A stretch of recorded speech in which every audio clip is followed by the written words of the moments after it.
मई 1925 में पेरिस के एक अखबार में आईफिल टावर की बोसीदा हालत के बारे में एक आर्टिकल लिखा गया।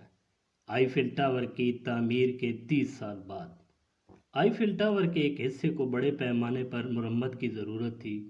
इस आर्टिकल में लिखा गया कि फ्रांसीसी हुकूमत के मुताबिक टावर रिपेयर करने के बजाय अगर गिरा दिया जाए तो इसकी कास्ट कम होगी। इस आर्टिकल को ज़्यादातर लोगों ने पढ़ा और पढ़ने के बाद आगे बढ़ गए, लेकिन विक्टर लोस्टिंग इन ज़्यादातर लोगों में से नहीं था। अगर आपने कभी तारीख के सबसे मशहूर फ्राडियों की तहकीक की तो विक्टर लोस्टिग हमेशा सरफहरिस्त आएगा। तो आज इस वीडियो में हम जानेंगे कि विक्टर लोस्टिग कौन था, इसने कौन कौन से जुराइम किए। ये सब जानने के लिए हमारे साथ जुड़े रहिए। विक्टर लोस्टिग 4 जनवरी 1890 में ऑस्ट्रो हंगरी में पैदा हुआ, जो अब चेक रिपब्लिक में है। विक्टर एक गरीब ख़ानदान से ताल्लुक़ रखता था। ये एक इंतहाई ज़हीन बच्चा था, लेकिन विक्टर ने स्कूल के डेस्क को छोड़कर जुए के डेस्क पर आ बैठा। कहा जाता है कि ताश के कार्ड सिर्फ विक्टर से बातें नहीं करते थे, बाकी हर हुक्म विक्टर का ही चलता था। ज़हीन होने की वजह से वो 5 ज़बानें जानता था। विक्टर ने अपनी ज़िंदगी में 45 नामों से शिनाख्त बदली। अमीर होने के लिए विक्टर बचपन में जुए और छोटे मोटे जुराइम करता रहा। इसका सबसे पसंदीदा काम लोगों की जेबें काटना था। 1909 में विक्टर पेरिस चला गया। कुछ अरसा पेरिस में गुजारने के बाद विक्टर को न्यूयॉर्क जाने का ख्याल आया और विक्टर बंदरगाह के रास्ते न्यूयॉर्क के लिए रवाना हो गया। विक्टर ने वहाँ देखा कि अमीर लोग कैसे सफ़र करते हैं। विक्टर लोस्टिंग हमेशा वेल ड्रेस रहता था। ऐसा लगता था जैसे वो कोई अमीर तरीन इंसान है। रास्ते पर विक्टर की मुलाकात अमीर और लालची तरीन ताजरों से हुई।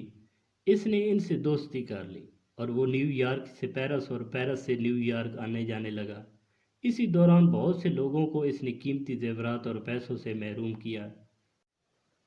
विक्टर को ख्याल आया और इसने एक मिनी बॉक्स बनाया, जिसे रोमानवी बॉक्स भी कहा जाता है। जब लोगों ने विक्टर लॉस्टिंग से इसकी आमदनी का जरिया पूछा तो विक्टर ने बताया कि इसके पास एक मैजिक बॉक्स है जो हर 6 घंटों के अंदर एक $100 का नोट प्रिंट करता है। विक्टर लास्टिंग ने इस मशीन के अंदर 200 के नोट डाले होते थे। जब वो इसको ऑपरेट करता तो इसके अंदर 6 घंटों के बाद एक $100 का नोट निकल आता, जिससे इन लालची ताजरों का तजस्सुस बढ़ गया और वो ख़रीदने के लिए विक्टर की मिन्नतें करते थे। कहते हैं कि विक्टर इस दौर में 20-20 हज़ार के बॉक्स बेचा करता था। अब वो बॉक्स 2 नोट तो 100 के निकालते थे। इसके बाद सफ़ेद पेपर निकलते थे जो विक्टर ने मशीन के अंदर डाले होते थे। विक्टर ने वहाँ लूट मार से बहुत से ताजरों से पैसा कमाया।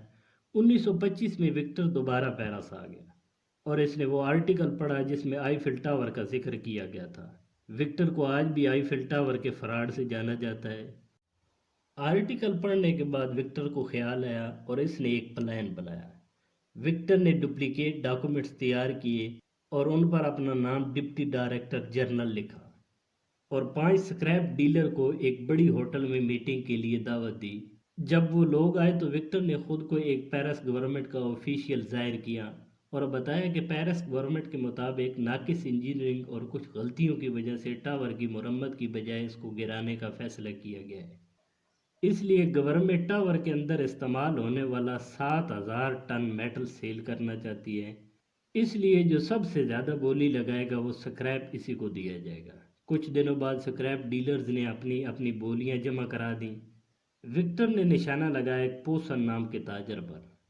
विक्टर ने उसको बताया कि गवर्नमेंट का ख्याल है स्क्रैप सेल होने तक इस खबर को आवाम से पोशीदा रखा जाए।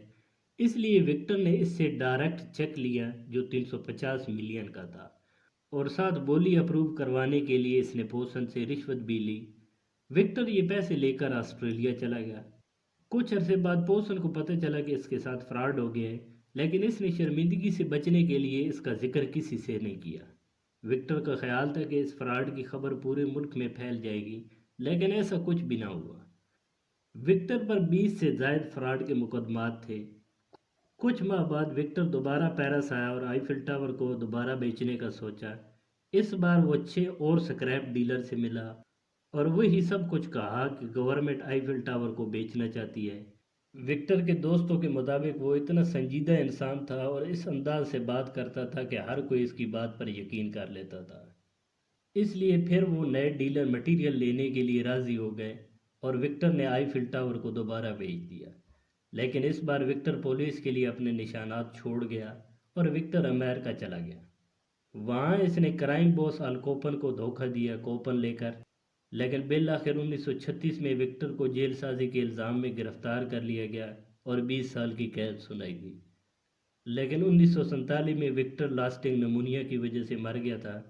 مرنے سے پہلے وکٹر نے اپنے جیسے لوگوں کے لیے 10 کوٹس لکھے تھے: صبر سے سننے والا بننا، کبھی بولنے میں تیز نہ ہونا، کبھی بور نہ لگنا، دوسرے شخص کو سیاسی رائے دینے کا اظہار کرنے دینا پھر اس سے اتفاق کرنا، دوسرے شخص کو مذہبی اظہار کرنے دینا پھر وہی خیالات رکھنا، جنسی گفتگو پر اشارہ کریں لیکن اس پر عمل نہ کریں جب تک دوسرا ساتھی سخت دلچسپی نہ دکھائے، کبھی بھی بیماری پر بات نہ کریں جب تک کوئی خاص تشویش ظاہر نہ ہو، کبھی بھی کسی کے ذاتی حالات کو دیکھنے کی کوشش نہ کرنا، وہ سب کچھ بتا دے گا، کبھی بھی فخر نہ کرنا، بس اپنی اہمیت کو خاموشی سے واضح ہونے دینا، کبھی بھی گندا نہ رہنا، کبھی بھی شرابی نہ رہنا۔